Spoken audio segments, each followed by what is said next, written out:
My daughter said she was helping me, but she never asked if I wanted to leave. At 68 years old, Loretta Langford had spent 41 years keeping other people alive. She had walked through ice storms to reach patients who had no one else. She had sat beside strangers in their final hours and spoken their names out loud so they would not die in silence. She had worked double shifts in the middle of January with a fever she told no one about because the alternative was leaving 3 elderly patients without their morning medications, and that was not something Loretta Langford was capable of choosing. People in Harlan County still remembered her, not in the way people remember celebrities or politicians, in the quieter, more permanent way. The way you remember the person who showed up when no one else did. She had never called in sick, not once in 41 years. But on a Tuesday morning in October, her own daughter packed 2 suitcases while Laura was still standing in the room and called it love. The bags were already by the door when Laura came downstairs. 2 of them medium-sized, the kind you bring when you are staying somewhere longer than a weekend, but do not want to admit it. Her blue cardigan was folded on top of the smaller one. Her pill organizer sat beside it in a small zip bag, like an afterthought someone had remembered at the last moment. Goldie was in the kitchen. Laura could hear her moving around, opening a cabinet, closing it.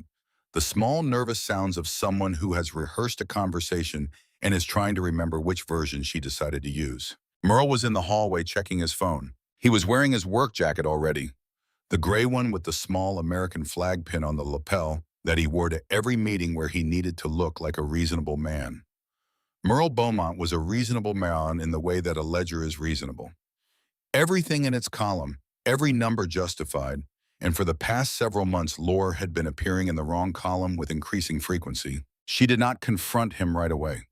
She stood in the doorway between the hallway and the kitchen and looked at her daughter, and Goldie looked back at her with the expression of someone who has already decided the hard part is over. "Morning, Mom," Goldie said, too quickly, too bright.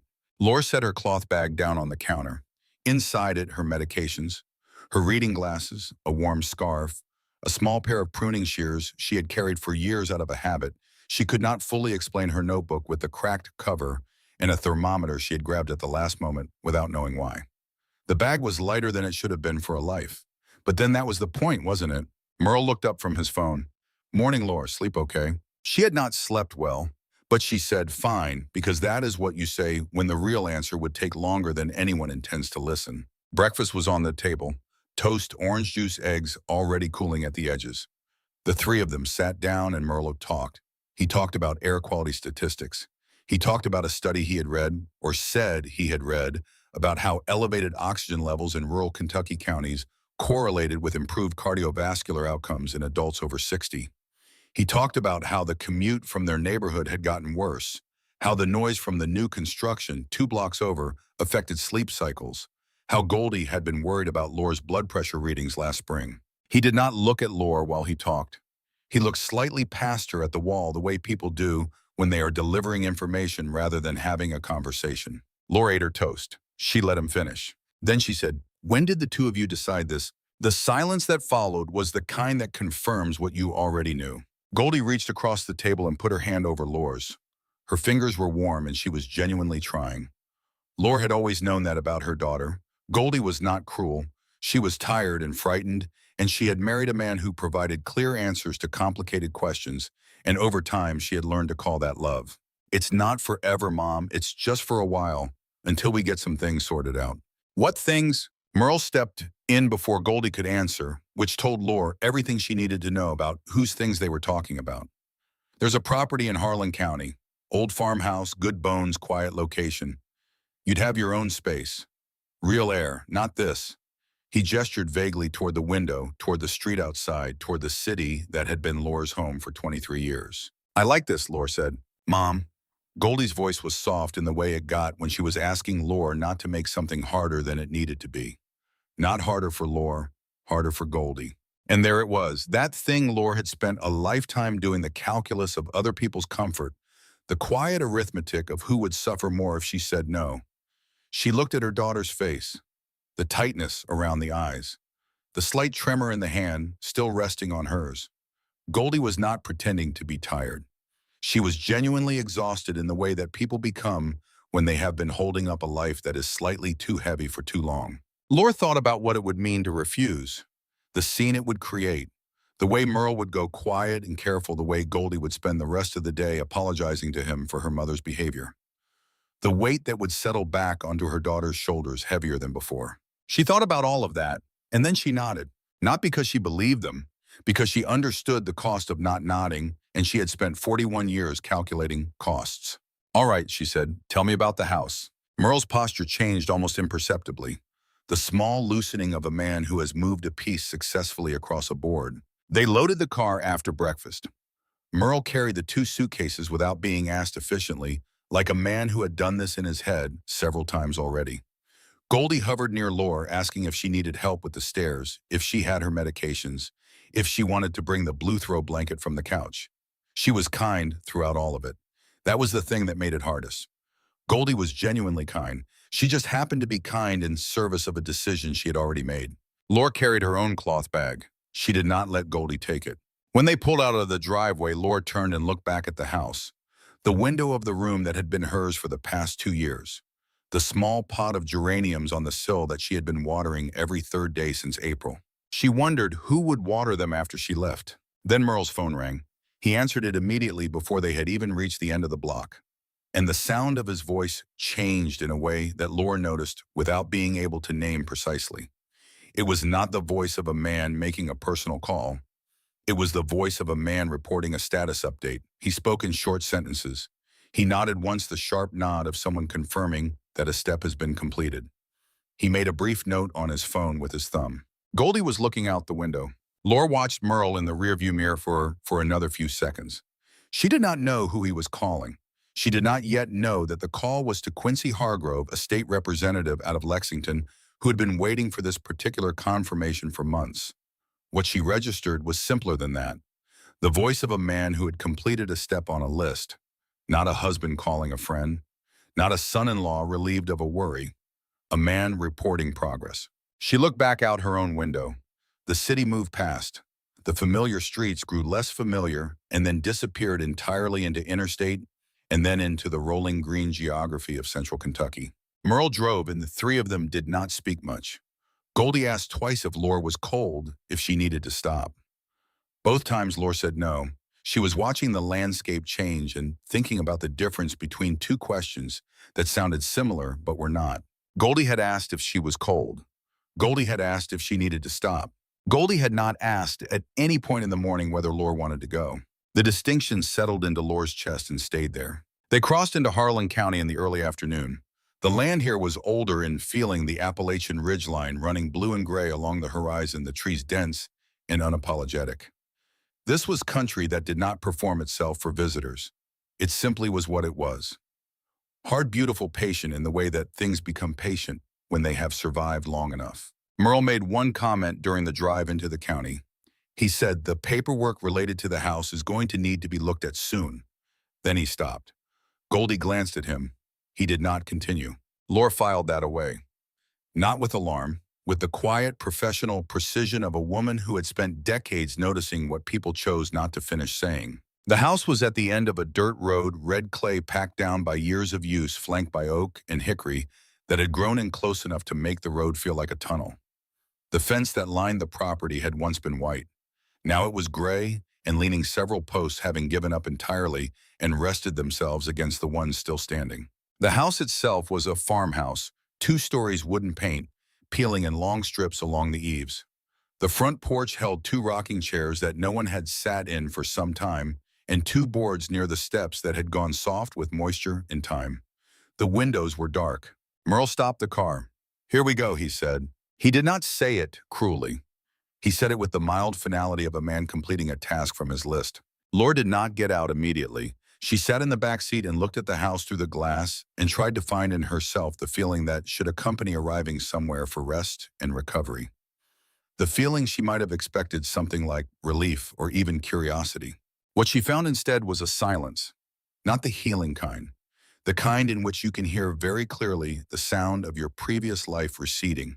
Goldie opened her door and said, "Careful, the ground's uneven." Laura stepped out. The air was colder than she had expected, October having arrived with genuine intent in this part of Kentucky. She adjusted her scarf, picked up her bag, and walked toward the porch. Merle retrieved a small suitcase and a bag of bedding from the trunk. He brought them inside quickly, set them in the first room off the entryway, and did not take off his jacket. He checked the window latches in 2 rooms. He said, "Don't walk around alone in here until you've had a chance to check the floors." Then he said it again, the same sentence as if repetition gave it the quality of concern. Goldie moved through the house too quickly, speaking slightly too loudly in the way people do when they are trying to fill a space with reassurance instead of presence. "It just needs some airing out, Mom. The windows look good. We'll check the stove. It'll be fine." Merle said they needed to be back before dark. Goldie said she would call that evening, definitely without fail. She hugged Laura at the door, one arm, brief enough to be a punctuation mark rather than a sentence. "It won't be long, Mom, just to sort a few things." Then they were in the car. Then the car was at the end of the driveway. Then it was a sound in the trees. Then it was nothing at all. Laura stood on the porch and held the railing and listened to the silence fill back in around her. The light was going gray in the way it does in October when the sun has already made its decision about leaving. The grass in the yard was high and heavy. The tree line to the back of the property was dark. She let her hand rest on the porch post. The paint came away under her fingers in small dry chips, and she allowed herself standing there alone on that porch to understand what she had not permitted herself to understand in the kitchen that morning, or in the car, or during any of the careful hours in between. They had not brought her here to rest. They had brought her here because she had stopped fitting into the shape of the life they were building. Not because they hated her, because furniture that no longer matches the room eventually finds its way to storage. It happens slowly with kindness, with the best intentions. But it happens. No shouting, no unkindness, just 2 suitcases and a door that closed quietly behind her. She picked up her bag and went inside. The first room smelled of old wood and closed air. A mirror on the wall had gone dark at the edges. A chair in the corner had a seat that had compressed under decades of use. On the windowsill, a small dried sprig of something lay where someone had set it briefly and forgotten it for years. Laura opened the window as far as the frame would allow. Then she went to the kitchen. It was small, a table against one wall, a cabinet with a door that hung at a slight angle, an old enamel mug beside the sink. Everything in the room had the quality of something left in the middle of a sentence. Not abandoned, paused. She took the cloth from her bag and began to wipe down the surfaces. The edge of the table, the windowsill, the shelf beside the stove. Her hands knew what to do before the rest of her caught up. If a place is cold and unfamiliar, you start by cleaning it. You make it yours one surface at a time. In the dark corner beside the low cabinet, she found the medicine box. Not a household tin of buttons and safety pins. A proper medical supply box, white with a faded stripe on the lid. She picked it up carefully. Inside, empty brown glass bottles, several gauze pads in their original paper, wrapping a yellowed instruction sheet and a pencil worn down and almost to the metal collar. She looked at the pencil for a long time, and then the name came. Not from her mind, from her hands.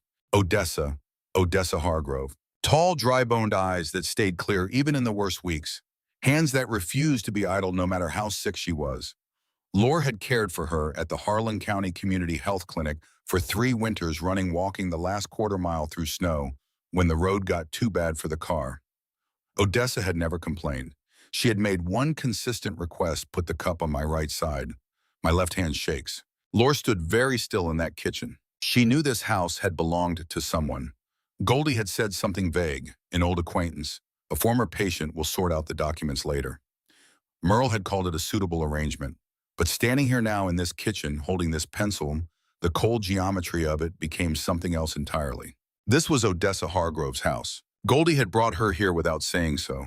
Whether Goldie knew or did not know, Laura could not yet determine. But Merle had mentioned the paperwork within the first hour, and Merle was not a man who mentioned things by accident. The enamel mug by the sink was blue with a hairline crack running from the base of the handle. Laura remembered that mug, not with her mind, but with her hands, the way the body remembers things the brain files too deep to retrieve on demand. Odessa had always asked for her tea not quite full. Her fingers trembled, and spilling bothered her more than the pain did. Laura set down the pencil and straightened up slowly. The kitchen was still cold, and the light outside was still gray, and everything around her was still strange. But something had shifted in the quality of the silence. It was no longer simply the silence of an empty place. It was the silence of a place that had known someone who had known Lore. She went back to the bag, took out her notebook, and put it on the table beside the medicine box. She opened it to the first blank page and sat for a long time without writing anything. The notebook had been with her since before she retired. She had used versions of it throughout her career, always the same kind, small enough for a coat pocket cover, durable enough to survive being set down on wet counters and shoved into bag pockets 1,000 times. She had filled many of them over 41 years. Most contained only the practical phone numbers, medication schedules, names and addresses of patients, and their emergency contacts notes on who needed what and when. But sometimes late in a shift when the ward had gone quiet and there was a moment of stillness between one patient's need and the next, she had written other things. A sentence about a man who had asked her his last coherent night whether she thought the snow was still on the mountains, and she had looked out the window and told him yes, even though she could not see any mountains from that window, because that was what he needed to hear. A note about a woman who had sung to herself when she thought no one was listening, folk songs in a language Lore did not recognize, but whose melodies she had carried in her head for weeks afterward. Small things, the things that made the work matter in a way that did not fit on an official form. She had never shown these entries to anyone. They were not meant to be shown. They were the record she kept for herself, the evidence that the work had been about people and not only about procedures. She picked up the pencil from the medicine box, set it down beside the notebook. Odessa had kept a pencil like that, had worn it down to almost nothing with the same deliberate economy she applied to everything else in her life, using what she had until it was genuinely used up, not discarding things because something newer was available. It was the habit of a generation that had learned the value of what they held in their hands. Lore left the pencil where it was. She would not use it yet, but she would not move it either. Then she went to the back door and pushed it open. The backyard was overgrown, the path through it nearly gone under a season's worth of uncut grass. Old fence posts leaned along the property edge.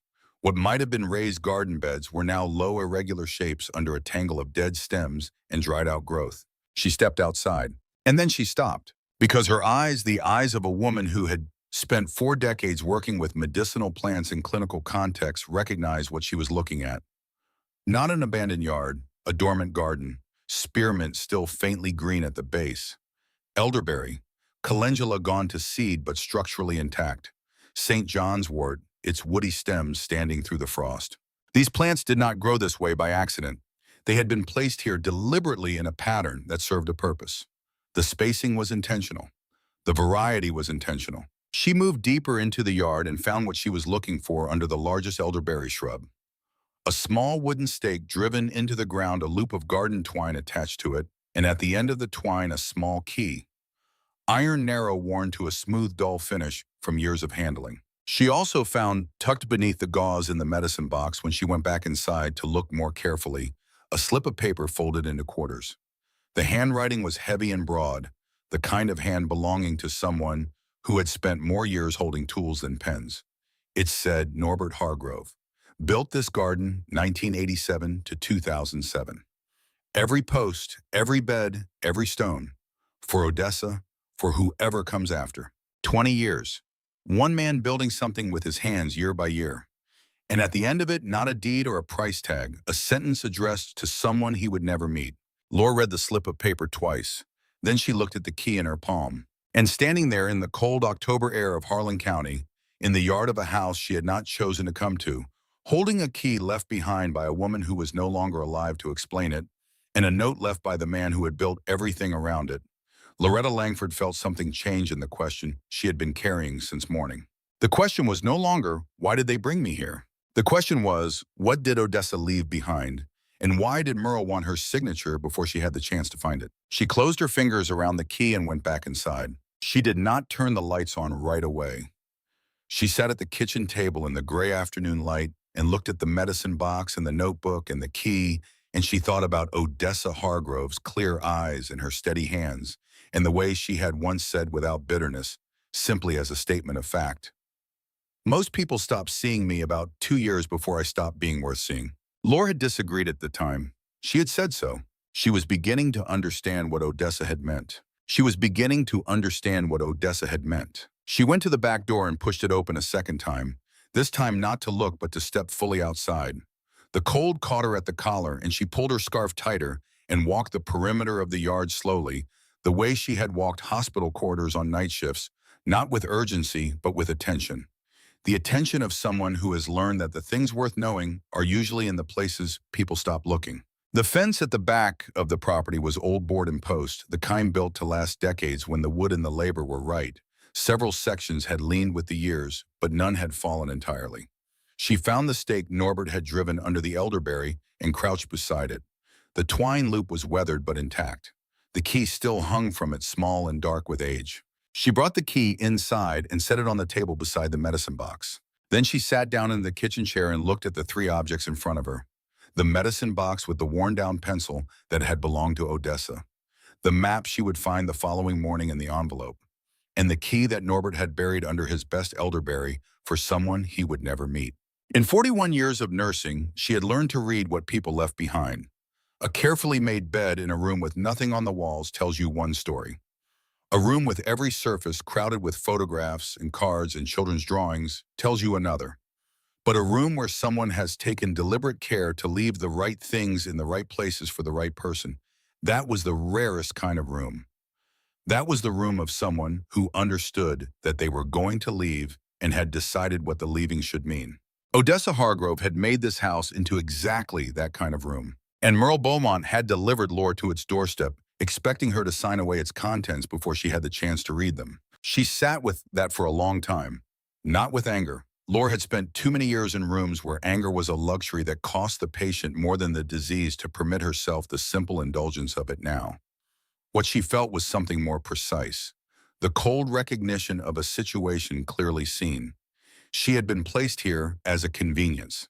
The intention was that she would remain a convenience, signing what was put before her, moving through the process of being managed with the same quiet compliance she had demonstrated her entire adult life. But Odessa had put her name in the middle of a page, not for convenience, for purpose. Those two things could not both be true at the same time.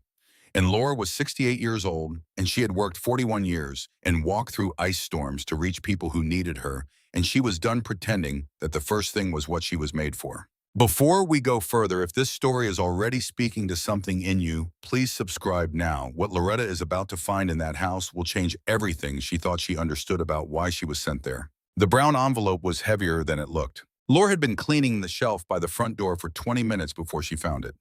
Not hidden, not locked away. Simply placed where no one would think to look, carefully behind a metal tray and underneath a square of oilcloth that had adhered to the wood over years of humidity and neglect. She had to work the edge of a butter knife along the seam to free it. When it came loose, a fine layer of shelf dust fell across the back of her hand. She carried the envelope to the kitchen table without opening it, set it down, looked at it. Then she untied the cotton cord wrapped twice around it and opened the flap. Inside was a hand-drawn map of the property. The lines were clean and deliberate, drawn with a straight edge labeled in small printed capital letters using blue ink that had faded to the color of old denim. The house was in the upper left corner, below it a path, then a well, then a series of rectangular beds along the eastern boundary, each one labeled drying herbs, north wall vegetables for post-discharge, east beds, perennial medicinal center row. Along the bottom edge of the map in smaller letters, old fence line, do not disturb. Laura studied the map for a long time. The precision of it, the care. This was not a gardening record made for one person's reference. This was documentation made with the expectation that someone else would need to read it and understand it without any further explanation. Then she saw the notation in the lower right corner, the same heavy handwriting she had seen on the slip of paper from the medicine box. Norbert's hand, stone drainage channel hand laid 1994, takes 3 men and 2 days to remove properly. Do not let anyone tell you otherwise. She read that twice. Norbert Hargrove had built a drainage system beneath this garden with his own hands in 1994, and then made sure to record in writing exactly how difficult it would be to undo. Not because he was proud, though he had every right to be, because he already knew that someday someone would try. For whoever comes after. He had not simply built a garden for Odessa. He had built a garden he intended to outlast both of them. He had anticipated the argument. He had left the counter-argument in stone and drainage and careful documentation. Laura set the map aside and opened the first letter. Odessa Hargrove did not write the way people write when they are trying to be remembered kindly. She wrote the way she had spoken with economy and without performance. The first letter thanked Lore, not for the care itself, but for the manner of it. You never talked to me like I was already gone. Most people did by the last year. She mentioned the garden in the same paragraph, not as a sentimental detail, but as a logistical one. Norbert built every inch of it. I kept it going after he passed. In the 3 years before this letter was written, the garden had supplied dried medicinal herbs and fresh vegetables to 14 people, all of them former patients discharged from county medical facilities without family to return to. Not as charity, as a system. Odessa had coordinated with the clinic, had kept records, had maintained the beds through 2 drought summers and 1 flood spring. Laura folded the first letter carefully and set it down. The second letter was shorter and considerably more direct. My nephew Quincy has been calling about the land since before I was cold. He is in the State House now, and he thinks that makes him right about everything. He does not know about the agreement. Nobody does except Jasper Calendar. Fine, Jasper. Laura read that paragraph 3 times. Then she looked at the third letter. The handwriting in the third was different from the first 2. Still Odessa recognizably, but the letters had lost some of their uprightness. The pen had moved more slowly. This had been written when Odessa was weaker, closer to the end, and she had written it anyway. There is a document with the map. It is a right of stewardship, not a will, and the difference matters legally and morally. It means the garden keeps its purpose no matter what happens to the house. It means whoever holds it has standing to object to any proposed change in use. I put your name on it, Lore, not because you owe me anything, not because I expect you to upend your life, because Norbert would have wanted someone like you. He used to say the only qualification that mattered for any job was whether the person understood why the job existed. You always understood why. Lore reached back into the envelope. Behind the map folded once was the document Odessa had described. It was not formal in the way legal documents are usually formal. No court seal, no notary stamp, no watermark paper. It was typed on plain white paper, double-spaced in the kind of font that suggested an older computer or printer. But it had Odessa Hargrove's signature at the bottom, dated 14 months before her death. And it had a second signature on the witness line, Jasper Calendar. And in the typed body of the document, in the paragraph describing the designated steward of the garden and its associated obligations, was Loretta Langford's full name. Not at the bottom where signatories confirm and consent. In the middle of the page where the subject of a sentence lives. Lore sat back in the chair. Outside, the morning had arrived gray and windless. The kitchen smelled of old wood and the chamomile she had found in a jar on the upper shelf and brewed in the enamel mug. She thought about Merle's voice on the phone when they had left the driveway. The efficient nod. The brief note made with his thumb.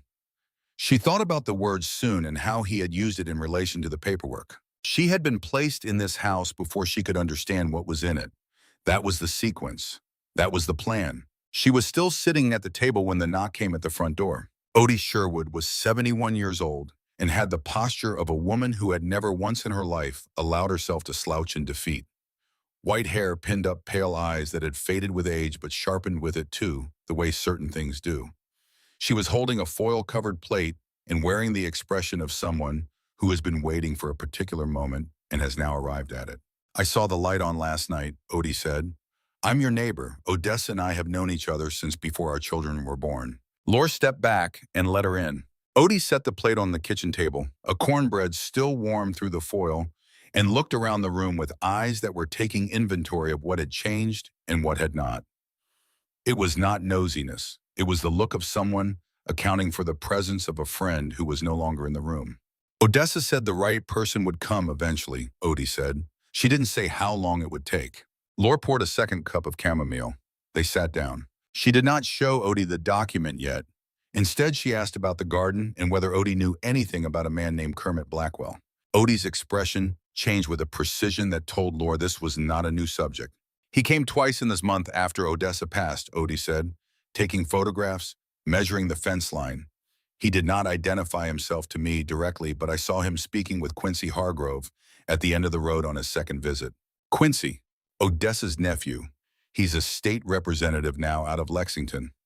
He has been trying to acquire or liquidate this property for at least 2 years while Odessa was still alive and saying no to him directly. Odie set down her cup. I need to ask you something plainly. Your son-in-law brought you here. Does he know you cared for Odessa? The question landed with the weight of something that had been waiting to be said. Laura did not answer immediately. She looked at the map on the table, at the document folded beside it. If he doesn't know, Odie continued, then this is the strangest coincidence I have encountered in 71 years. And if he does know, then someone placed you in this house deliberately expecting you to sign something before you understood what you were signing. Laura looked at her. I've been a neighbor to Odessa Hargrove for 34 years, Odie said. Norbert built half the fence along our shared property line. I watched him do it in the summer of 1991, one post at a time, while my husband handed him tools and they argued about baseball. When Norbert died, Odessa called me and said one thing, Odie, don't let them sell Norbert's land. I promised her I would try. But I am 71 years old and I have no legal standing, and I have been trying to figure out how to keep that promise on my own. She paused. Maybe I don't have to do it on my own anymore. After Odie left, Laura remained at the table for a long time. The document was in front of her. The map was in front of her. The letter in Odessa's slow final handwriting was in front of her. She picked up her notebook and wrote, "Find Jasper Calendar." Then she underlined it twice. The following morning brought a different kind of visitor. Laura was at the kitchen table with her second cup of coffee and Norbert's hand-drawn map when she heard a truck on the dirt road. Not Odie's sedan, something heavier. She looked out the window and saw a pickup she did not recognize park at the end of the drive. The woman who got out was in her mid-30s, blonde hair pulled back, wearing clothes that were practical enough but had not been bought for farm work. She walked the property line with her eyes before she walked toward the door, which told Laura something. A person who looks at the land before they look at the house is not there for a social call. Laura opened the door before the knock came. "Morning," the woman said, and her voice was calibrated in a way that reminded Laura of Merle's morning announcements. Smooth enough to sound casual, precise enough to be something else. "I'm Nettie Beaumont, Merle's daughter from before. I was passing through the county and thought I'd check in on you, make sure you were settled." "I didn't know Merle had a daughter in Harlan County," Laura said. "I don't live here. I was visiting a friend." Nettie smiled with a promptness that suggested the smile had been prepared ahead of the conversation. "Dad mentioned there might be some old paperwork around the house, stuff the previous owner left behind. He thought it might be confusing for you to sort through alone." Laura looked at her steadily. "Odessa Hargrove was my patient for 3 years. I walked through snowstorms to reach her. I knew which cups she used and which hand shook. Her paperwork is not confusing to me." Nettie's smile held, but her eyes moved. Past Laura's shoulder, along the kitchen wall, down to the table where Laura had left the map and the envelope visible before this conversation had turned the direction it was now turning. "Of course," Nettie said. "I just meant if there was anything Dad could help with. He's good at the administrative side of things." "He is," Laura agreed pleasantly. "Is there anything else?" Nettie left a few minutes later. She paused at the end of the driveway and turned back once, and her eyes went not to the house but to the line of fence at the back of the property where the garden beds were where Norbert had laid his drainage channel in 1994. Then she got in her truck and drove away. Laura went to the table immediately. She gathered the map and the documents and put them in her cloth bag. She was not going to leave them visible again. Then she sat down and thought about what Nettie's visit meant. Merle had known Laura had not signed anything when they left the previous week. Nettie had arrived the morning before Merle and the others were due to come with their paperwork. That was not coincidence. That was reconnaissance. Merle had sent his daughter to determine what Laura had found before he arrived to ask for her signature. He had known what was in this house. He had placed Laura here knowing it and had sent his daughter to assess the damage. Laura picked up her notebook and added a second line beneath "Find Jasper Calendar." She wrote Merle knew about Odessa. Then she put on her coat and went to find Jasper Calendar. Jasper Calendar lived 12 minutes from the center of Harlan in a house with a white picket fence and window boxes that had been carefully emptied and stored for winter. He was 74 years old, and when he opened the door and looked at Laura, he did not pretend not to recognize her. "Loretta Langford," he said. "Odessa told me you would come. I didn't know when." Jasper's living room was organized in a way that communicated a serious mind. Books and shelves by subject, papers in labeled folders stacked on a side table, a lamp with a green glass shade. No clutter, but no barrenness either. This was a room where work was done and where the work was taken seriously. He did not ask her to explain herself. He sat down, waited, and when she spread the documents across the low table between them, he leaned forward and read. All of it, the map with Norbert's notation, the letters, the stewardship document. He read the typed clauses with the focused attention of someone who had written similar language himself and knew where the weight was carried. When he finished, he took off his glasses, cleaned them with the hem of his flannel shirt, and put them back on. You didn't sign anything, he said. It was not a question. No. Good. He said it simply, not as praise, as a statement of correct procedure. He told her what the document established: a recognized stewardship interest in the land's use tied specifically to the community function Odessa had been maintaining for years. That function had been formally registered with the Harlan County Community Health Center in 2008, documented as a supplemental resource for post-discharge patients with limited support networks. The garden was in the county's records as a community asset. That registration had never been dissolved. Any change in the land's use from community resource to commercial development would require a formal review process, one that could take 18 months to 2 years to complete. Would I have standing in that review? Laura asked. He looked at her steadily. Odessa gave you standing. The question is whether you choose to use it. She asked him the harder question then. She asked whether it was enough. Jasper was quiet for a moment. He looked at the map, at Norbert's notation about the drainage channel. Then he looked back at Laura. Quincy Hargrove has resources and political relationships. Kermit Blackwell knows how to navigate county processes. If you had signed that form your son-in-law brought, it would have been over. The stewardship claim would have been waived by the designated steward herself, the community registration would have been challenged without an active advocate, and the land would have been cleared for development within months. He paused. But you didn't sign. And I still have my copy of the original documents. And Odessa left hers with you. And the county health center has records that do not simply disappear because someone finds them inconvenient.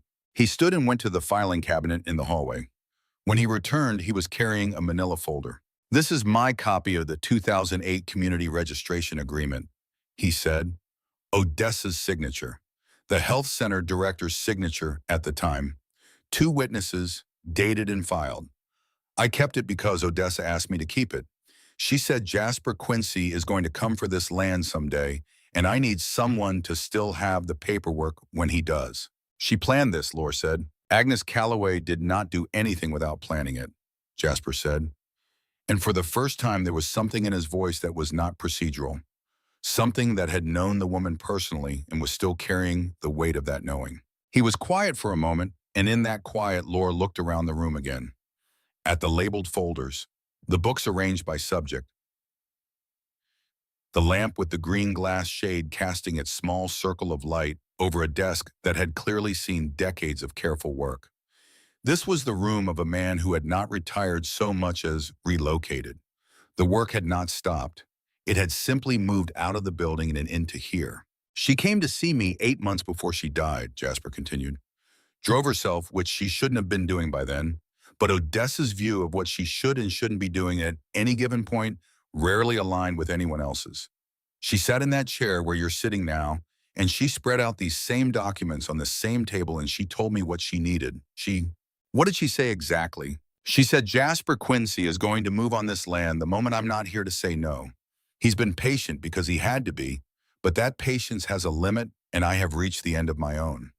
I need a structure that outlasts my ability to argue. I need something written down that holds whether I'm there to hold it or not. Laura looked at the stewardship document on the table between them. And you helped her write it. I helped her understand what already existed legally and how to use it. The community registration from 2008 was already in place. That had been Odessa's doing, and honestly I had forgotten about it until she reminded me. She had registered the garden's function with the health center, not because she was thinking about legal protection at the time, but because she believed anything worth doing was worth having on record. He paused. That instinct served her better than she knew when she made it. How did she know to put my name in the stewardship document? Jasper looked at her steadily. She told me she had thought about several people, former colleagues, neighbors, people who had been involved with the garden over the years. She ruled most of them out for various reasons, some practical, some not. He folded his hands on the table. She said she ruled them out because when she imagined each of them standing in that kitchen, holding those documents with Quincy, and whoever he had hired standing on the other side of the table, she could not quite see them holding their ground. She said she could see you holding it. Laura sat with that for a moment.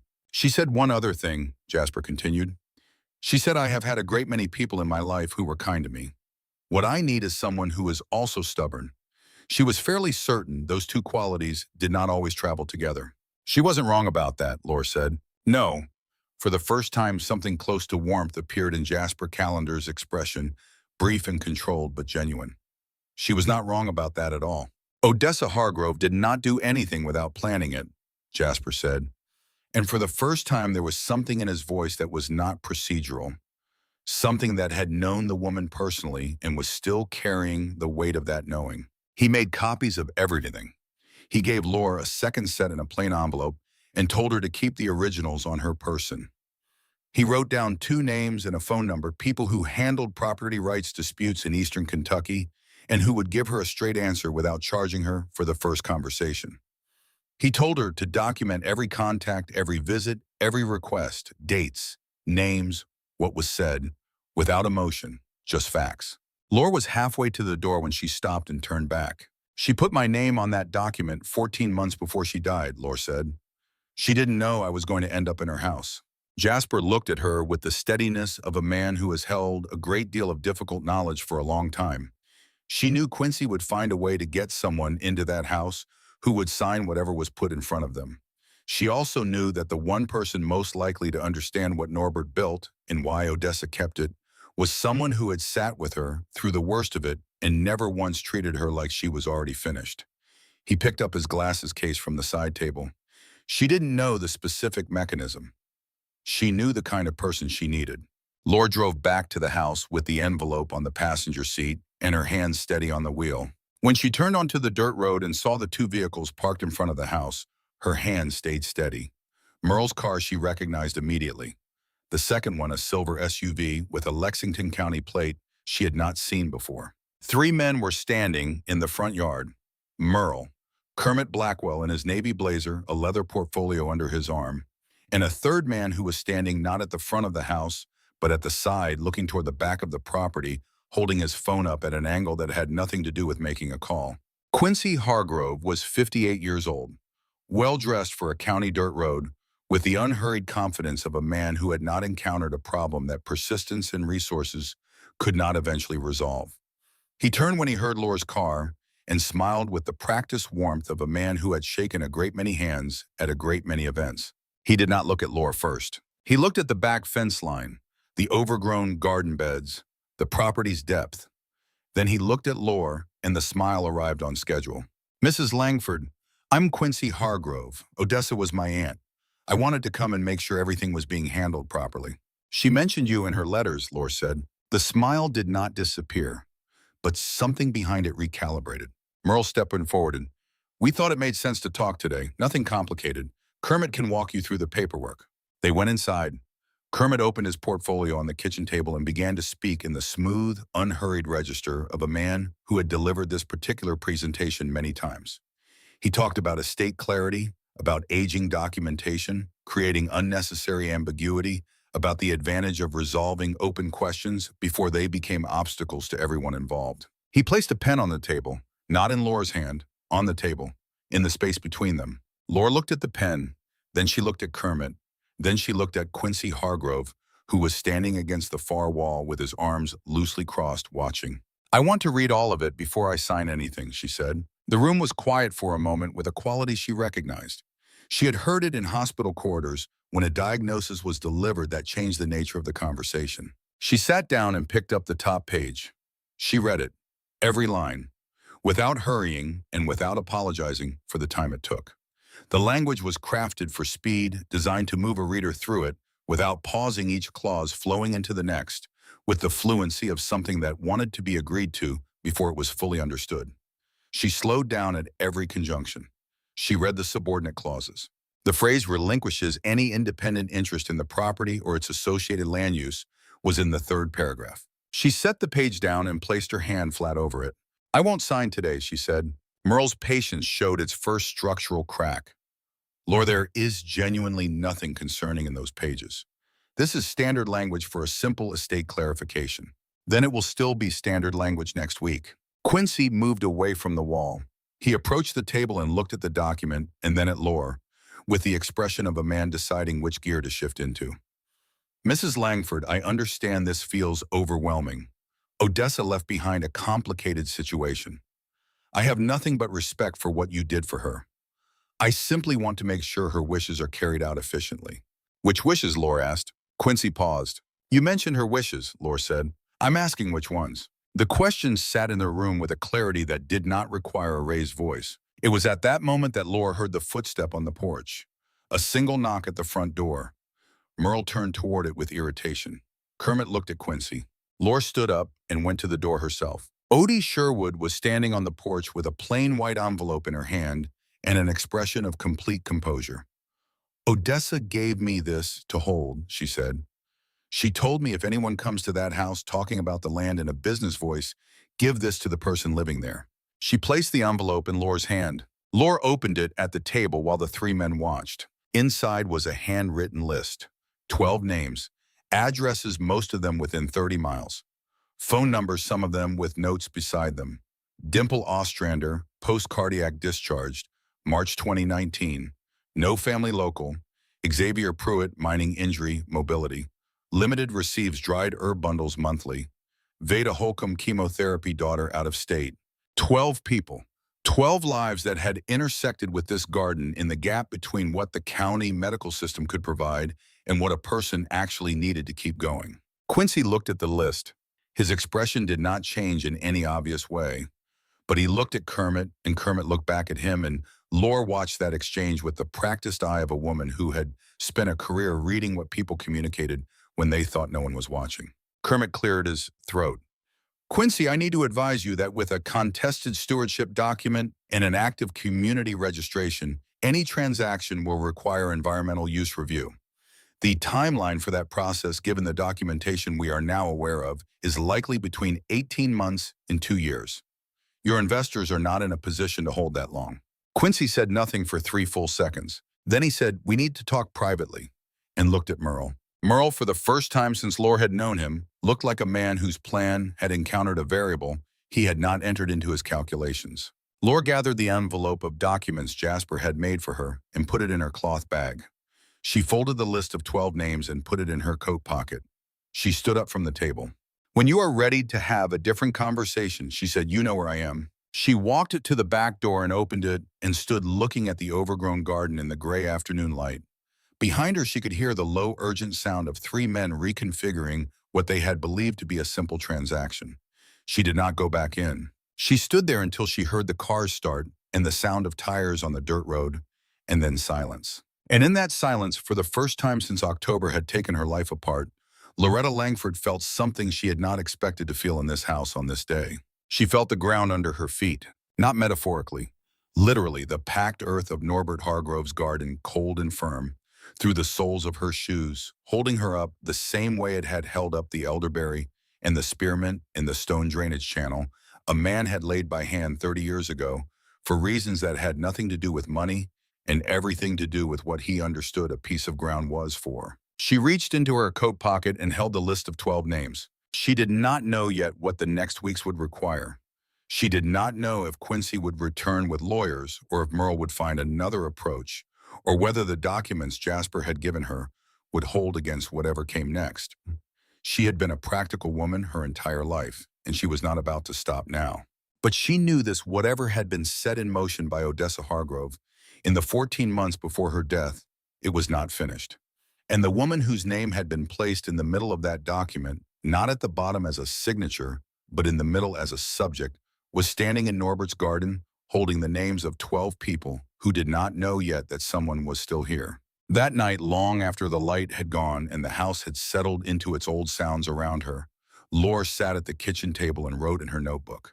She wrote, Odessa spent the last years of her life making sure this garden outlived her. Norbert spent 20 years building it with his hands. One side of this table understood what a piece of ground is for. And it was not the man who stood in my yard today measuring the fence line with his phone. She closed the notebook. Tomorrow Merle would call, or Quincy would send someone new, or Goldie would arrive asking her mother not to make things harder than they needed to be. And Loretta Langford would be ready. Not loud, not angry, not armed with anything except what she had always had: the knowledge of what the job was and why it existed, and the absolute refusal to pretend she did not know the difference. If you have ever stood your ground in a quiet room and held something you were told did not matter, subscribe now. Part 3 is where everything Odessa buried comes into the light. Laura was awake before 5, not because of noise. The house was as quiet as it had been every morning since she arrived, the kind of quiet that belongs to places far from highways and the low electronic hum of cities. She was awake because something in her had finished processing the events of the previous day and had arrived sometime in the dark hours before dawn at a kind of clarity that did not require sleep to confirm it. She lay still for a few minutes and took stock of what she knew. She knew that Quincy Hargrove had left her yard the previous afternoon without a signed document. She knew that Kermit Blackwell had told him in her presence that the transaction could not proceed on its original timeline. She knew that Merle had driven away from this house looking like a man who had made a financial commitment he could no longer easily explain to the person he had made it to. What she did not know was what came next. These were not men who accepted the word no as a conclusion. They were men who accepted it as a temporary obstacle requiring a different approach. She got up, dressed in the dark, and went to the kitchen. The documents were where she had left them in the cloth bag on the chair nearest the back door. She had read them enough times now to hold their contents in her head with the same precision she had once maintained medication schedules for a ward of 30 patients. What she needed this morning was not more reading. What she needed was to be steady before whatever arrived. She made coffee from the small supply Goldie had packed, and she stood at the kitchen window while it brewed and watched the yard come slowly visible as the sky lightened. The garden beds were still gray shapes in the half-dark. The old fence posts at the back of the property were silhouettes, but she could see the elderberry, taller than the surrounding growth, its bare branches spreading against the pale sky, with the untroubled patience of something that had survived many winters and intended to survive many more. At 7 o'clock, Odie knocked. She was carrying a small paper envelope, the kind that seed companies use, and she handed it to Laura at the door with the directness of someone completing a task they had been holding for the right moment. "Odessa gave me this to keep for you," Odie said. "Not for me." She was specific about that. She said, "This goes to the person living in the house when the time comes." Laura took the envelope and opened it at the kitchen table while Odie sat across from her. Inside was a smaller, folded note in Odessa's handwriting, separate from the list Laura had already received at yesterday's confrontation. It said, "These people are still here. Most of them are managing. All of them, remember. If the garden comes back, they will come back to it. You will not have to ask them." Laura set the note down. Odie was watching her with the expression of someone who has carried a weight for a long time and is carefully observing the moment of its transfer. "She wrote that 2 months before she died," Odie said. "She gave it to me in October when she knew Quincy had started making calls again. She said if someone good ends up in that house, give them this so they know they are not starting from nothing." Laura looked at the note again.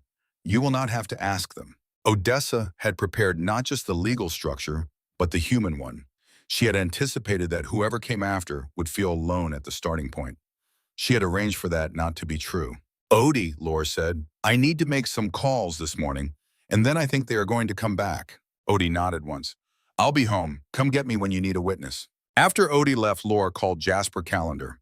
She told him about the previous afternoon in precise sequence: who was present, what was said, what was requested, what she had declined. Jasper listened without interrupting.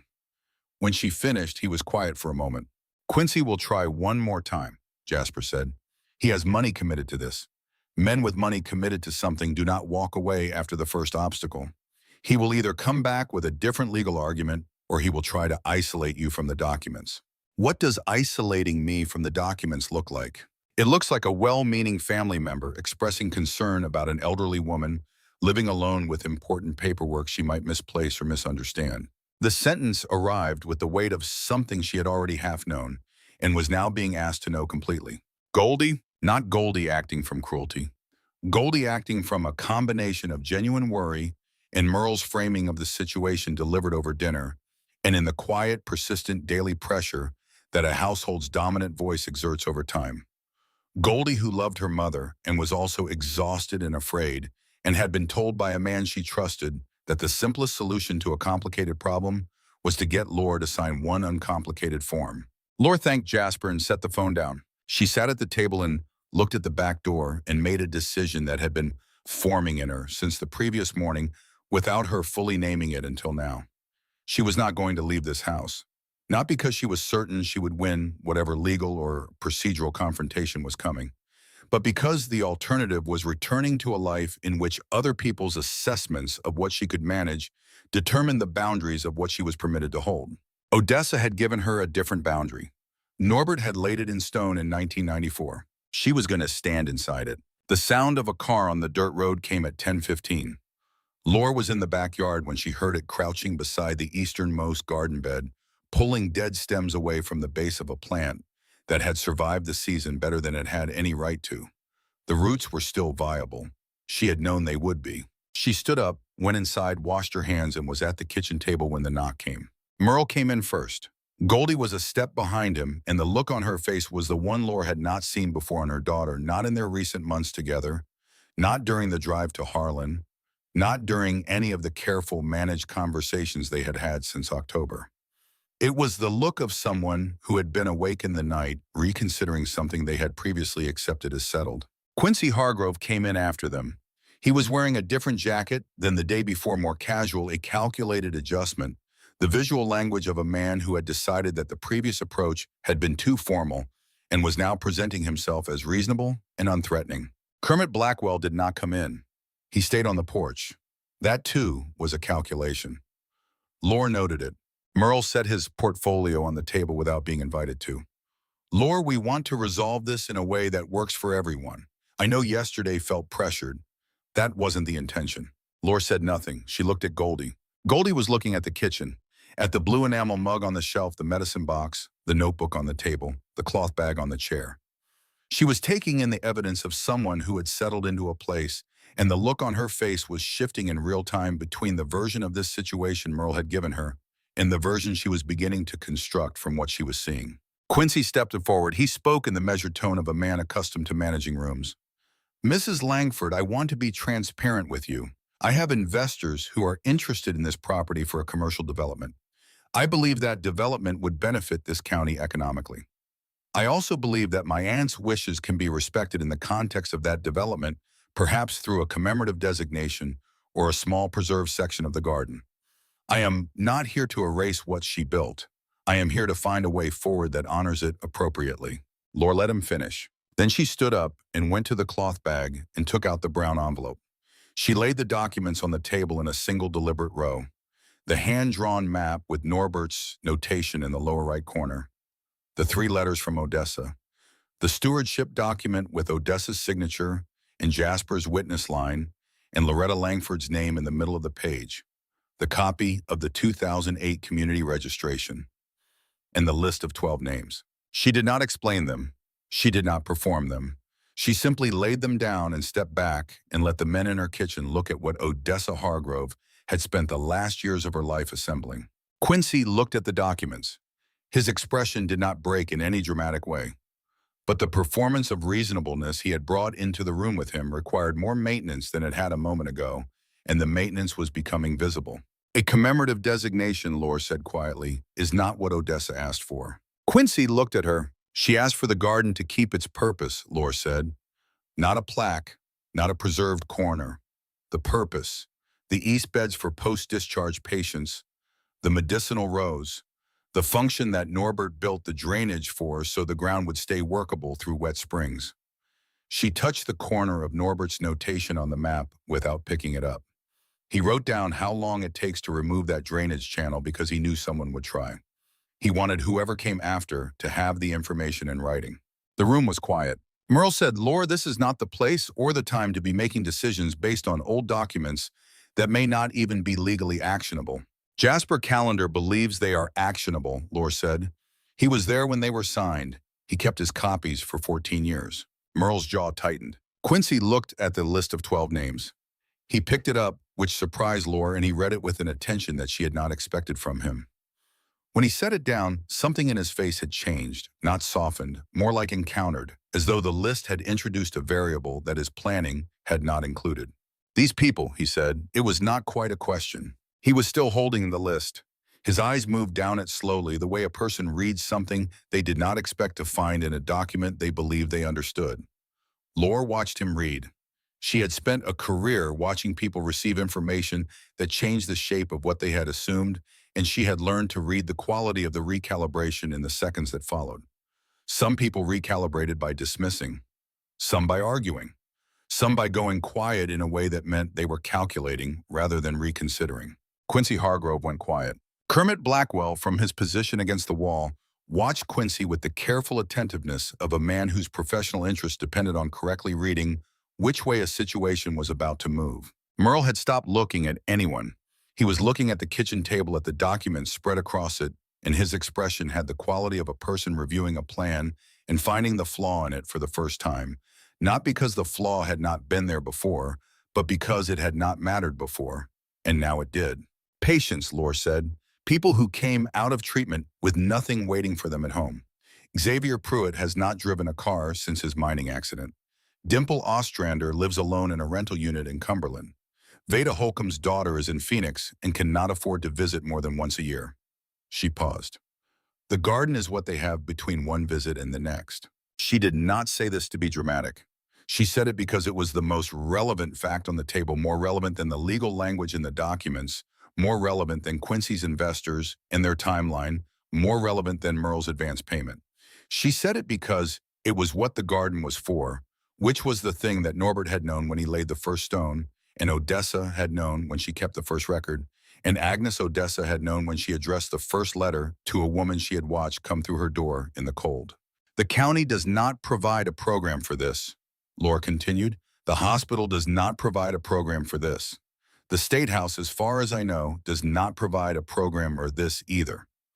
What provided it was one woman's garden and one man's drainage channel, and 41 years of people understanding what a body needs after it has been through something it barely survived. She stopped. Not because she had run out of things to say, because she had said what needed to be said, and adding to it would have weakened it. The room was quiet. Roy Quincy set the list down. Patients, Laura said. People who came out of treatment with nothing waiting for them at home. Xavier Pruitt has not driven a car since his mining accident. Dimple Ostrander lives alone in a rental unit in Cumberland. Veda Holcomb's daughter is in Phoenix and cannot afford to visit more than once a year. She paused. The garden is what they have between one visit and the next. Quincy set the list down. Kermit Blackwell, still on the porch, knocked once on the doorframe. Quincy looked toward the sound and his expression completed its recalibration. Whatever he had prepared to say next, he did not say it. Instead, he said, "I need a few minutes," and walked to the porch. The conversation between Quincy and Kermit was conducted in low voices that did not carry fully into the kitchen. What Laura heard were fragments, the words timeline review, period, investor patience, and then Kermit's voice saying clearly, without a clean title and a waived community claim, "We cannot close." Merle stood at the kitchen table and looked at the documents and then at Laura with an expression that had lost its professional management entirely and had become something more naked and less certain. Then he said quietly, "Goldie, we should go." Goldie did not move from the counter. "Goldie, give me a minute," she said. It was not a request the way she usually made requests of Merle. It was a statement of a boundary that had not previously existed in that particular register. Merle looked at her for a moment, then walked to the front door and waited outside. The kitchen was quiet, just Laura and her daughter and the October light coming through the window, and Odessa Hargrove's 3 letters lying on the counter between them. "I didn't know Merle knew about Odessa," Goldie said. Not an excuse, a fact she was handing over. "He told me this house was a good option because it was available and quiet. He didn't tell me whose it was. I didn't ask." "You didn't ask me either," Laura said gently. "No." Goldie looked at her hands. "I keep doing that. I keep not asking." Laura waited. "I thought," Goldie said slowly, "that arranging things was the same as caring about them. That if I got the details right, the blanket packed, the medications organized, the address correct, that was the same as asking if you wanted to go." "It is not the same," Laura said. "No." Goldie looked up. Her eyes were bright, but she was not crying yet. "She wrote that you sat by her door in your coat. In the winter." "The cold didn't bother her much," Laura said, "but she didn't like making people uncomfortable. She noticed that you were cold, and she didn't say anything about it because she thought if she said something, you would change what you were doing to make her more comfortable, and you were already doing enough. Yes, that's what it's got to be, Goldie said. You sit in your coat. You do not tell people you are cold. You make it easier for everyone around you to not notice. Laura looked at her daughter. Odessa noticed. Goldie was quiet for a long time. Long enough that Laura heard the porch boards shift under Merle's weight as he paced and the sound of Kermit Blackwell's car door opening and closing once, as if he had considered leaving, and then thought better of it. The October light through the kitchen window moved imperceptibly across the floor. A bird landed on the fence post outside and departed. She wrote about you a lot, Goldie said finally. I can tell from just those few paragraphs. She kept track of you, the way you held the cup, the way you knew which days were hard without being told. She was observant, Laura said. So were you, Goldie said. I just didn't notice. She looked at her hands. That's the part I keep coming back to. Not that you were there for her, but that she saw what it cost you to be there, and she wrote it down, and I lived with you for most of my life, and I never once did that. Laura said nothing. This was not the moment for reassurance. Goldie was arriving at something true, and the kindest thing was to let her arrive at it without interruption. Merle said you'd be grateful for the quiet, Goldie said. He said older women who've worked hard all their lives appreciate simplicity, peace, being taken care of. She said the last three words with a flatness that told Laura exactly when she had begun to hear them differently. He made it sound like what he was doing was a kindness. He may have believed it was, Laura said. Does that matter? Laura considered the question honestly. It matters for understanding him. It doesn't matter for deciding what to do next. Goldie looked at her mother then, with the full attention of someone who has been half looking for a long time and has finally turned to face what was always in front of her. You're not going to come back, are you? She said. It was not quite a question. No, because of the garden. Because of this. Laura put her hand on the kitchen table. The old wood smooth from decades of use. The enamel mug, the medicine box, the documents laid out in their row. Because someone left me a place where my name means something other than a signature on a form. I am not going back to a life where the only value I have is my willingness to be convenient. Goldie nodded slowly. She reached out and touched the edge of the stewardship document, the one with Laura's name in the middle of the page, and she read the sentence containing it without picking up the page. Then she nodded again. She knew you, Goldie said. Odessa Hargrove knew you better than I did. Laura did not deny it. She had more practice paying attention. Outside, Merle knocked on the doorframe. Goldie, we need to go. Goldie did not move immediately. She looked at her mother one more time with the new expression, the one that had no practice quality in it, only the unguarded face of a woman recalibrating something she had believed was fixed. Goldie pressed her fingers over her mouth for a moment. Then she lowered her hand and said, I want you to stay here, Mom. If this is where you want to be, I think you should stay. Outside, Merle's footsteps moved on the porch. Goldie turned toward the sound and then turned back. Don't give anything to Merle, she said. Not a plea, a clear sentence. Whatever he asked for, don't. Laura stepped forward and placed her hand on her daughter's arm. Not a gesture of forgiveness, not yet. That was a longer road than one morning kitchen conversation could cover. But a gesture that said the road exists and I am willing to walk it with you, and we will do it honestly this time. Goldie covered Laura's hand with her own and held it for a moment. Then she went to find her husband. The consequences arrived the way real consequences usually do not, in a single dramatic moment, but in a sequence of smaller ones that accumulated into a new shape of things. Merle's financial arrangement with Quincy Hargrove, the advance commitment he had made expecting Laura's signature to close the path to development, did not survive the collapse of the plan. Quincy's investors had a schedule, and the schedule had been built around a clean title and a clear land use designation. Neither was available. Quincy communicated through a lawyer that the advance payment was non-refundable under the terms of their agreement. Merle spent several difficult weeks renegotiating private debts that Goldie had not previously known about in their full dimensions. Goldie knew about them now. She called Laura twice a week, not the bright, careful calls of the previous months, calibrated to reassure without disclosing. These calls were uneven and honest, and sometimes ran longer than either of them had planned. Goldie was navigating a marriage that had revealed itself to be built on a foundation she had mistaken for solid, and the navigation was not smooth. But she was doing it with her eyes open, and that was different from what she had been doing before. In the first of those calls, Goldie cried. Not the restrained, managed kind of crying she did when she was trying not to let it show, but the genuine kind, the kind that requires stopping talking and waiting. Lore waited. She had learned in 41 years of nursing that waiting was sometimes the most active thing a person could do. When Goldie came back, she said, "I keep thinking about the fact that he knew. He knew it was Odessa's house.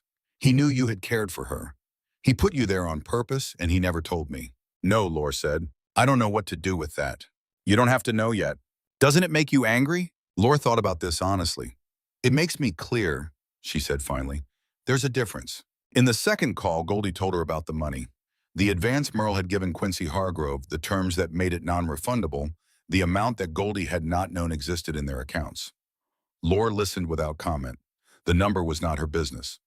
The fact that Goldie now knew it was. In the third call, Goldie asked if she could come for a weekend. Not to talk about Merle, not to discuss the documents or the legal situation, just to see the house and the garden and her mother in the context of a place she had chosen rather than been placed in. Lore said yes. Goldie arrived on a Saturday with 2 bags of groceries and spent most of the day in the kitchen making things neither of them needed. But both of them ate, and in the evening, they sat on the back porch and looked at the dormant garden beds and said very little, and that was enough.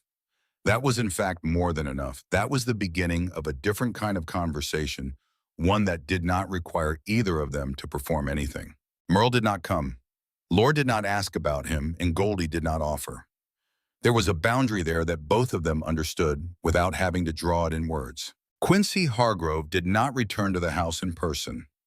A letter arrived from his lawyer 3 weeks after the kitchen confrontation, formally noting the existence of the stewardship agreement and requesting clarification on its current standing. Jasper Callender drafted a response with the help of a property rights attorney in Hazard, who had reviewed the 2008 registration and the stewardship document and found them sufficiently grounded to require serious engagement. Quincy's development project entered a formal review period. The review period was still open when spring came. Kermit Blackwell did not contact Lore again. He moved his practice to a different set of projects in a different county, and his departure from this particular situation had the clean finality of a professional cutting a loss. Nettie Beaumont came on a Thursday afternoon in November alone. Lore saw her truck from the kitchen window and went to the door. Nettie stood on the porch with her hands in her jacket pockets and said without the practiced smoothness she had deployed on her first visit, "I came to tell you that I was here before to find out what you had found. Merle asked me to look around. I did it because he's my father and he told me it was a family matter." She stopped. "It wasn't a family matter. It was a business matter that needed a signature, and I was the reconnaissance." She looked at Lore directly. "I'm sorry." Lore considered her for a moment. Then she said, "Come in, I'll make coffee." They sat at the kitchen table for 40 minutes. Nettie did not ask about the documents. She asked about Odessa, about what she had been like about the garden and its history. She asked about Norbert. Lore told her about the drainage channel and the notation in the corner of the map, and Nettie was quiet for a while with the expression of someone absorbing information about what careful work looks like when it is done for reasons that have nothing to do with profit. When Nettie left, she stopped at the gate and looked back at the overgrown beds. "Are you going to restore it?" she asked. "Yes," Lore said. "Can I help in the spring?" Lore looked at her. Nettie Beaumont was 34 years old and had done something dishonest and had come back to say so without being asked and without offering elaborate justification. That was not nothing. "Come in April," Lore said. "Bring work gloves." Winter came to Harlan County the way it comes to the Appalachian Ridge country, not with a single storm, but with a gradual lowering of the sky and a thickening of the air until the world contracted to the near distance. Lore settled into the house the way she had settled into every difficult placement in her career, by learning its specific logic, its cold spots, its sounds in the night, what it needed and what it could provide. She repaired the 2 soft boards on the front porch with the help of a retired carpenter named Marceline, who had once been a patient at the health center and whose name appeared 9th on Odessa's list of 12. Marceline had come to find out if the garden was still there. She stayed for 3 hours and would not take payment. Lore reached out to the others on the list, not all at once, not with any formal announcement. A call here, a visit there. Most of them knew already that someone had moved into Odessa's house. Word traveled through the specific channels of people who had relied on the same quiet resource and were accustomed to monitoring its status. Dimple Ostrander arrived on a Saturday morning in December with 2 heirloom tomato starts she had been keeping under a grow light in her apartment since September. She handed them to Lore at the door and said, "Odessa gave me the seeds in 2019 when I came home from the hospital. I have been waiting for a reason to bring them back." Xavier Pruitt drove himself, which he told Lore was only the second time he had driven since his accident. He brought a manual on companion planting that Odessa had lent him 3 years earlier and never asked back. He handed it over at the kitchen table and said he was sorry it had taken him so long to return it. He was a large man with slow, careful movements, the kind of physical precision that comes from years of compensating for an injury, and he sat at the kitchen table with the ease of someone who had been there before.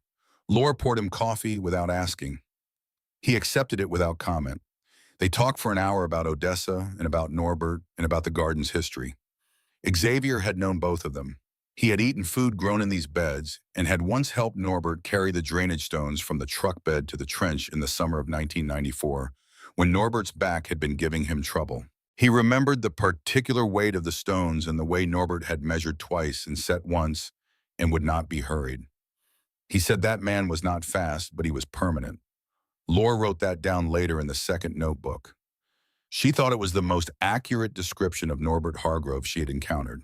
Veda Holcomb came on a mild December afternoon and sat on the back porch for an hour and did not say much and did not need to.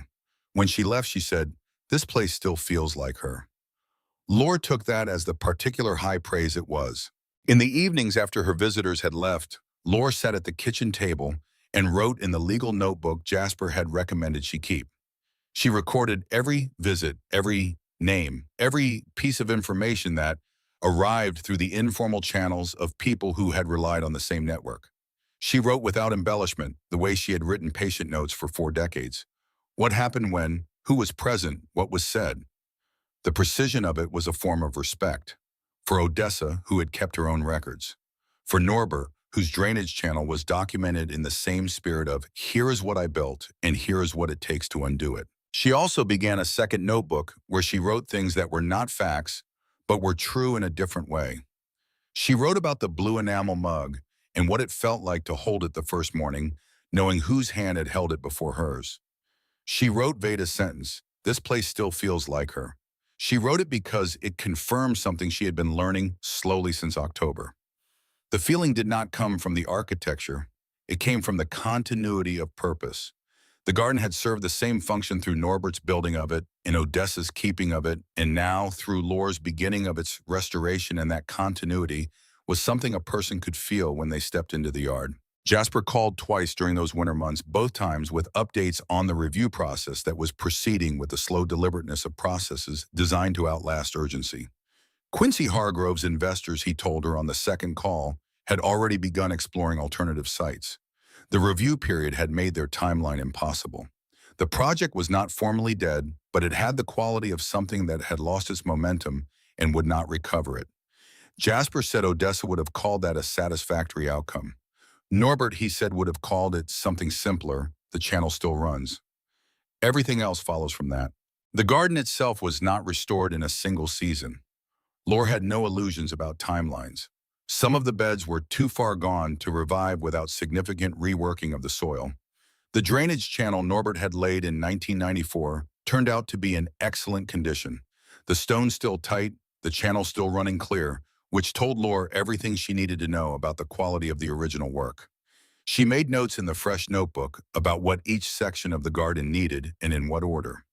She worked slowly and did not apologize for her pace. Jasper Calendar came in late January on a day when the temperature had risen enough to make outdoor work briefly possible. She was outside before he arrived, doing the slow work of assessing what would need replacing in spring. The drainage channel ran along the eastern edge of the garden beneath the soil, and she could hear it when she pressed her ear to the ground near the central bed, the faint movement of water finding its way through the stone channel exactly as it had been designed to do. The sound was so quiet she might have missed it if she had not been listening for it. He came through the gate without being invited the way people do when they have been to a place before and know their presence is welcome. He walked the perimeter first, reading the garden before the conversation. He noted things without commenting on them, the beds that had been cleared, the sections still overgrown, the elderberry standing in the corner, where Norbert had planted it in the garden's first year, bare now, but structurally intact. When he had completed the circuit, he came to where Laura was standing and stood beside her for a moment, looking at the cleared central beds. The review process is moving along, he said, not as reassurance, as information. He told her that Quincy's attorney had sent another letter narrower in scope than the last one, no longer contesting the stewardship claim directly, but arguing about the reach of the community registration, which was a weaker argument. Men like Quincy do not give up, Jasper said, but they do redirect when the original path proves too costly. What Laura needed to do was ensure the garden's community function became more established. With each passing season, the network of people who depended on it more documented the argument for its public purpose, more difficult to dismiss. Laura nodded. She had already understood this. Norbert planted that in the first year, Jasper said, looking at the elderberry. Agnes told me once that he was skeptical it would survive the first winter. She said he went out every morning in December to check whether it had died overnight, and every morning came back in and said, still there. Laura looked at the elderberry. Still there. Odessa was a difficult woman in the best sense of the word, Jasper said. She had no interest in being agreed with. She wanted to be engaged with. She wanted you to push back so she could find out whether her reasoning held. She held it, Laura said. She did. They stood in the cold for another minute, not needing to say more about it. Spring came slowly, and then all at once, the way it does in Kentucky, one cold week, and then a week of warmth, and then suddenly the ground was ready, and the light had changed, and the thing that had been waiting all winter was underway. Odie brought spearmint divisions from her own garden on the first Saturday in April, arriving at the gate with a trug basket and the calm, purposeful energy of a woman with work to do. Nettie Beaumont came an hour later in old jeans and boots, as promised, and without ceremony picked up the nearest tool and started. Marceline came back, and Dimple and Orville, who had driven 40 minutes after hearing from Xavier that the garden at the old Hargrove place was being worked again. By noon, there were 8 people in the garden. Odie worked the north beds with the unhurried competence of someone who had done this kind of work for decades. Nettie worked steadily for 6 hours and asked the right questions about the medicinal plants, not what they were worth, but what they were for. Marceline repaired the 2 fence sections that had been leaning since winter without being asked. Orville walked the paths between the beds, slowly stopping to crouch and examine things, and several times called Laura over to point out what she would have missed, a root system more intact than the surface, suggested a section of bed where the drainage ran at a slightly wrong angle, a volunteer plant that had seeded itself into exactly the right spot and should be left where it had chosen to grow. Norbert would have caught that drainage angle, he said. You knew him, Laura asked. We didn't work the same mine, but we knew the same people. This county is smaller than it looks. He straightened up slowly. I heard about the garden for years before I came to it. Odessa had a way of making sure people knew it existed without making it seem like she was advertising. She told the one person in each situation who needed to tell someone else. She understood how information moves. Laura stood at the edge of the east beds and watched people move through the garden that Norbert Hargrove had laid stone by stone 30 years ago, and felt something she had not expected to feel. Not the vindication she might have anticipated, not the satisfaction of having won an argument, but something quieter and more durable. The sense of a thing continuing. Odessa had kept it going after Norbert. Laura was keeping it going after Odessa. Someday, if the work held and the people held, and the documents Jasper had filed continued to do their work in the county records, someone else would keep it going after Laura. That was the nature of things built for purposes larger than a single lifetime. They required succession. They required people who understood why the job existed. On a Saturday evening in May, after the others had gone, and the tools were put away, and the new plantings were in the ground, Laura sat on the back porch with her coffee and her notebook and the small pair of pruning shears she had carried from Louisville in her cloth bag without knowing why. She knew why now. The garden gate at the far end of the yard was closed, not locked. The wood had settled into its frame over the winter, and the latch clicked softly in the evening breeze, a sound she had heard many times now and no longer needed to investigate. It was a sound she had come to understand as a kind of punctuation. The gate was closed, and when she decided to open it, it would open. She thought about Merle, about the financial reckoning he was working through. She thought about Quincy Hargrove, whose development project was in review, and whose lawyer's letters had become gradually less assertive over the winter months. She thought about Kermit Blackwell, gone to simpler transactions elsewhere. She thought about Nettie, who had come back in April as she said she would, and who had worked for 6 hours without complaint and asked careful questions about companion planting and the properties of elderflower. She thought about Odessa sitting in a chair by a window in winter, watching Laura come through the door and writing it down. Writing down the coat, writing down the hands, writing down the evidence of a person who was present and capable and spending herself in service of work that mattered. That was the thing Laura kept returning to in the quiet evenings on the porch, the thing that did not resolve itself into something simpler with familiarity. She had believed herself to be unobserved. She had made herself unobservable as a matter of professional practice, trained herself out of the habits of self-disclosure that made people aware of your limitations, your exhaustion, the moments when the work cost more than the day before. She had thought this made her invisible. She had thought this was what it meant to be good at the job. What Odessa had shown her from a chair by a window in a cold room in a Kentucky winter was that invisibility is not the same as absence, that the person who sits in their coat to keep from tracking in the cold is as visible as anyone else in the room, possibly more so to someone whose attention has not been distracted by the performance of other things. She had been seen. She had been written down. She had been prepared for. Laura opened her notebook. She wrote, "The seeds Dimple brought back are in the ground. The drainage is clear. 3 new beds planted this week. 12 people came to the garden in April, possibly more in June." She underlined the last sentence, not for emphasis, because it was true and she wanted to see it in writing. A person who was present and capable. That was what Odessa had seen. That was what Odessa had left a document for, had arranged with the care of someone who understood that love without structure is just sentiment, and that the people most worth protecting are usually the ones least likely to protect themselves. Laura closed the notebook. The evening light was long and golden over the Kentucky hills, the kind of light that makes even overgrown fence lines look intentional, even leaning posts look like they are leaning on purpose, resting after years of good work rather than failing. The elderberry was leafing out along the back fence, green and unhurried. The new spearmint rows were straight. She picked up the pruning shears and turned them over in her hands once. Then she set them down beside the notebook and picked up her coffee and looked at the gate. 41 years she had kept other people's records, temperatures and dosages and the small daily measurements of whether a person was holding on. She had done it in ice storms and on double shifts and in the particular silence of rooms where someone was about to leave. She had done it without complaint and without asking to be seen doing it because the work was the work and the work was enough. Odessa Hargrove had seen her doing it anyway. Norbert Hargrove had built a gate that belonged to whoever came after. And Loretta Langford, 68 years old, sitting on the back porch of a house she had not chosen and had not left in a county she had not known a year ago with a garden coming back to life in the last light of a May evening, was the person who had come after. The gate was hers to open. The gate was hers to close. For the first time in a very long time, no one else had a say in which it was. End.